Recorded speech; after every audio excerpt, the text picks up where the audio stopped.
नमस्कार। शब्दघोष के जन सरोकार में आपका स्वागत है।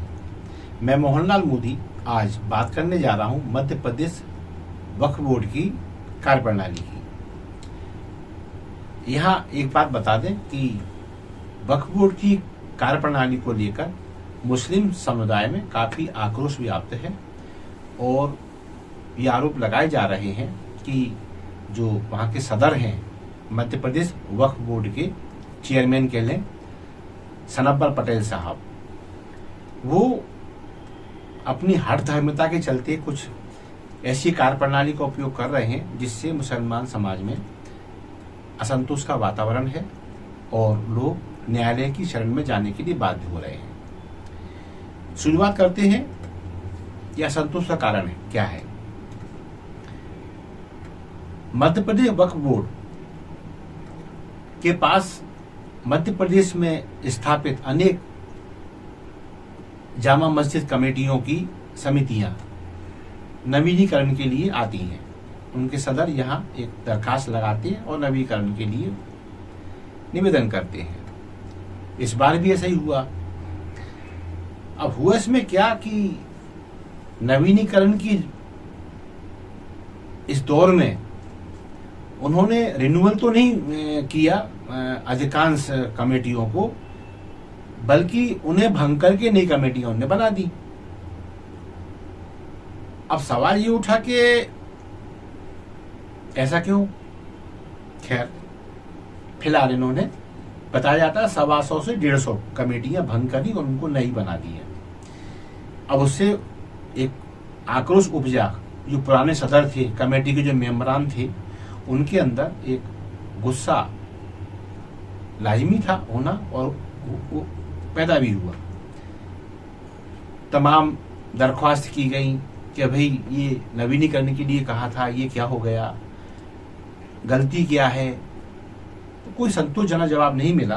तो फिर अधिकांश सदर जो कमेटियों के भंग की गई कमेटियों सदर थे, उनके और मेंबरान थे, वो अदालतों में चले गए। कुछ अदालतों में, कुछ उच्च न्यायालयों में मध्य प्रदेश की में वो चले गए हैं। और इसमें खास बात ये हुई है कि कुछ कमेटियों को स्थगन आदेश भी मिल गया है। वक्फ बोर्ड की कार्यप्रणाली के खिलाफ जो मामले पहुंचे हैं, उनको लेके कुछ कमेटियों को स्थगन आदेश मिल गया है। इसके कागजात शब्दकोश को प्राप्त हो गए हैं। और जिन लोगों से हमने बात की, उन लोगों ने ये बताया कि हाँ, जितने भी न्यायालयों में प्रकरण गए हैं, उनकी लगभग सबकी जो तासीर एक जैसी है। और जब तासीर एक जैसी है तो फिर तस्वीर भी लगभग एक जैसी बनने वाली है।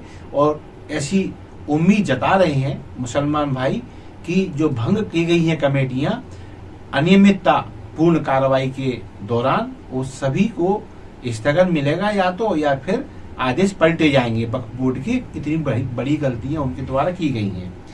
अब सवाल जो होता है कि ये गुंजाइश क्या है ऐसी जिसके तहत मुसलमानों को लगता है कि उन्हें राहत मिलेगी और वक्फ बोर्ड के द्वारा जो कमेटियां भंग की गई हैं, उस आदेश को अदालत पलट भी सकती है। वो क्यों? वो इसलिए बताते हैं कि जो सनब्बर पटेल साहब हैं, इस वक्फ बोर्ड के जो चेयरमैन कहे जाते हैं, उन्होंने एक यूडीसी स्तर के कारिंदे के साथ मिलकर ये सब कार्रवाई कर दी, जिसके तहत 125 से 150 कमेटियां भंग हो गईं और उन्हें अदालत में जाना पड़ा। जबकि दावा किया जा रहा है कि इस जो यूडीसी स्तर का जो कारिंदा, इसको तो अधिकार है ही नहीं है कि ये कमेटियों को भंग करता फिरे, लेकिन इसने कर दी। और सनब्बर पटेल की देखरेख में ये सब हुआ। तो इसका मतलब लोग जो लगा रहे हैं वो ये है कि सब कुछ सनब्बर पटेल साहब ने कराया है। तो फिर कौन करेगा इसको, या किसको करना था या नहीं करना था, अधिकार किसे हैं? तो जो जानकार हैं वो ये बताते हैं इसका अधिकार जाता है मध्य प्रदेश वक्फ बोर्ड के सीईओ साहब को, मुख्य कार्यपालन अधिकारी। ये भोपाल में बैठते हैं। इनका नाम है सैयद शाकिर अली। इन्हें ये अधिकार था, ये कर सकते थे। यदि उनको लगता तो वो भंग करते, लेकिन उनके द्वारा किया ही नहीं गया। ये एक यूडीसी स्तर के आदमी के हाथों से सनब्बर पटेल साहब ने कराया है, ऐसा अधिकांश पीड़ितों का आरोप है। कब कराया? ये तब कराया जब बोर्ड के सीईओ सैयद शाकिर अली साहब मक्का मदीना की ओर चले गए, क्योंकि उन्हें मध्य प्रदेश हज कमेटी का कोऑर्डिनेटर बनाया गया था और उन्हें इस पद का दायित्व देकर मक्का मदीना भेज दिया गया। ये बड़ा एक मौका ऐसा लगा यहाँ के जो सदर हैं वक्फ बोर्ड के सनब्बा पटेल साहब को, ऐसा कहना है मुसलमान समाज का, उनको एक ऐसा मौका मिल गया जी 2 महीने का, तब ये यूडीसी के साथ मिलकर वो सब कर सकते थे जो इनकी मंशा बन रही थी। और उन्होंने इसी दौरान जब 2 महीने के लिए सैयद शाकिर अली साहब मक्का मदीना चले गए, तो इस दौरान इन्होंने ये सब उठापटक कर दी। कौन कौन ने? सनब्बा पटेल साहब ने, उनका तो नाम आएगा ही, सदर हैं वो, और जिसके द्वारा किया गया ये सब, नोटशीट का मामला हो, हस्ताक्षर का मामला हो, ये सब में यूडीसी है कोई जो वक्फ बोर्ड में बैठता, उसका नाम सभी कमेटियों के मेंबरान और सदर द्वारा लिया जा रहा है। अच्छा, इसमें एक बड़ी बात उभर के सामने आई, इस बारे में मैंने खुद बात की थी सनब्बा पटेल साहब से। कभी एक मामला मेरे पास भी राजगढ़ जिले का आया था, एक आपत्ति मेरे पास भी आई थी, और वहां से आपत्ति ये थी कि हम अकेले पीड़ित नहीं है, पूरे मध्य प्रदेश में सैकड़ों लोग इस मामले से पीड़ित हैं। तो मैं इनसे मिला भी था। तो पहली बात तो ये कि इनका जो रवैया है वो थोड़ा सा ज्यादा कहना चाहिए एक अफलातून टाइप का, अकड़ के बात करना एक देश में, और ये प्रदर्शित करना के बहुत व्यस्तता है, बात करें तो करें ऐसे। खैर, ये स्वभाव के बारे में बाद में बात कर लेंगे। तो उस वक्त मैंने उनसे पूछा था कि भाई यहाँ से एक चीज निकल के मेरे पास आई है जो जायज दिखती है मेरे को, वो ये कि आपके द्वारा प्रत्येक जिला स्तर पर जामा मस्जिद कमेटियों के सदर से भाजपा के जलाध्यक्ष से अनुशंसा, रिकमेंडेशन, सिफारिश मांगी जा रही है। ये क्यों? तो उन्होंने कहा भाई भाजपा का शासन है और भाजपा का जिलाध्यक्ष बेहतर रूप से ये सब कर सकता है। तो हमने कहा आपत्ति यही तो आ रही है कि ये क्यों, भाजपा जिलाध्यक्ष क्यों? भाई ये काम तो जो भाजपा का अल्पसंख्यक प्रकोष्ठ है उसके सदर को करना था, चाहे जिला सदर हो और चाहे इसके जो आपके द्वारा चाहा गया। तो यहाँ क्यों अल्पसंख्यक प्रकोष्ठ से क्यों नहीं मांगा गया?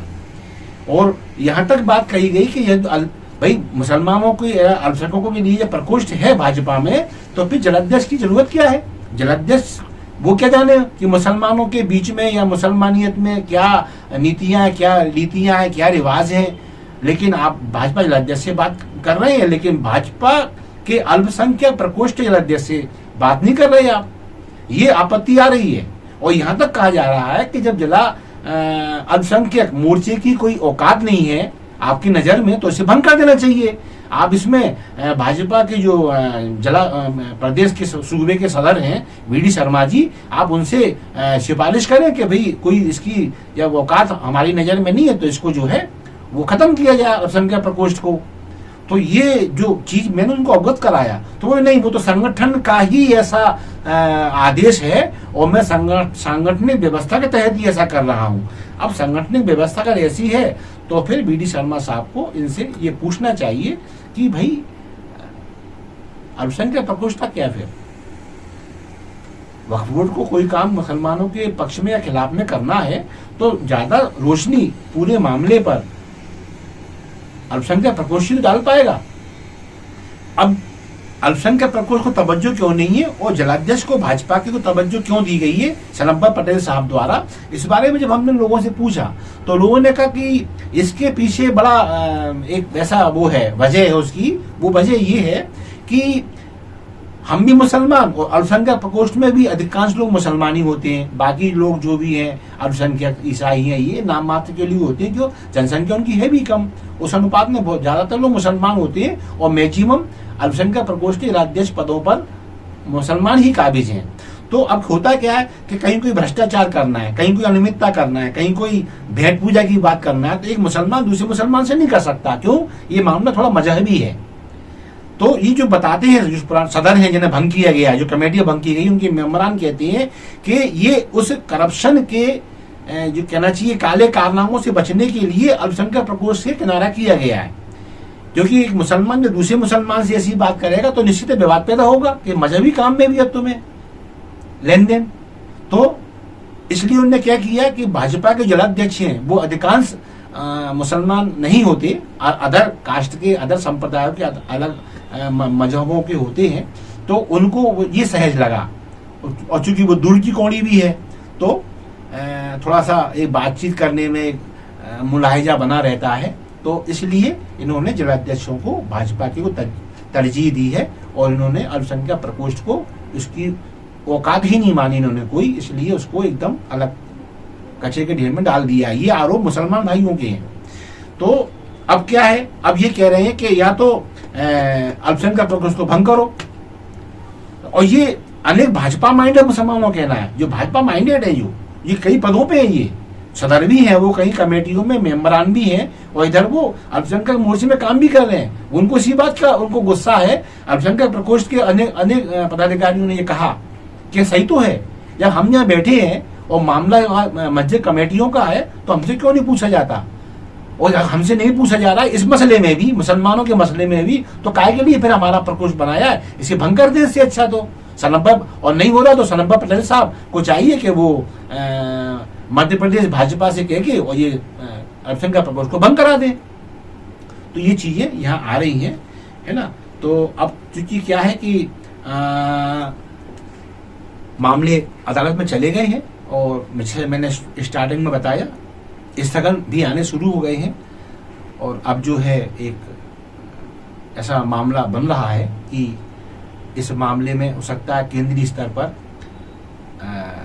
सरकार को और मध्य प्रदेश स्तर पर मुख्यमंत्री महोदय को भी इस मामले से अवगत कराया जाए कि इसकी एक गहन उच्च स्तरीय जांच की आवश्यकता है। सबको संदेह है, और लोग बताते भी हैं, दैवीय जुबान से नाम नहीं ले रहे हैं कि हाँ इसमें अनियमितताएं हुई हैं, और अनियमितताएं में कहीं ना कहीं जिस तरह से किया गया है, एक कहना चाहिए ना एकदम थोक में, तो ऐसा लगता है कि इसमें करप्शन एक वजह हो सकती है, और इसकी उच्च स्तरीय जांच की आवश्यकता है, ऐसा मुसलमान भाई बता रहे हैं। तो ये रहा उनका वक्फ बोर्ड का मामला, और इस बारे में पूर्व में हम प्रयास कर चुके हैं सनब्बा पटेल साहब से, तो बहुत ज़्यादा संतोषजनक जवाब उनसे नहीं मिल पाए थे। अब इस मामले में आगे की जो जांच होती है उस पर शब्दकोश की नज़र रहेगी, और दरअसल ये मामला अंदर है क्या, अंदर खाने क्या चल रहा है, इस बाबत भी शब्दकोश बहुत जल्दी आपको वास्तविकता से अवगत कराएगा। तब तक के लिए आज्ञा दीजिए। नमस्कार, जय हिंद।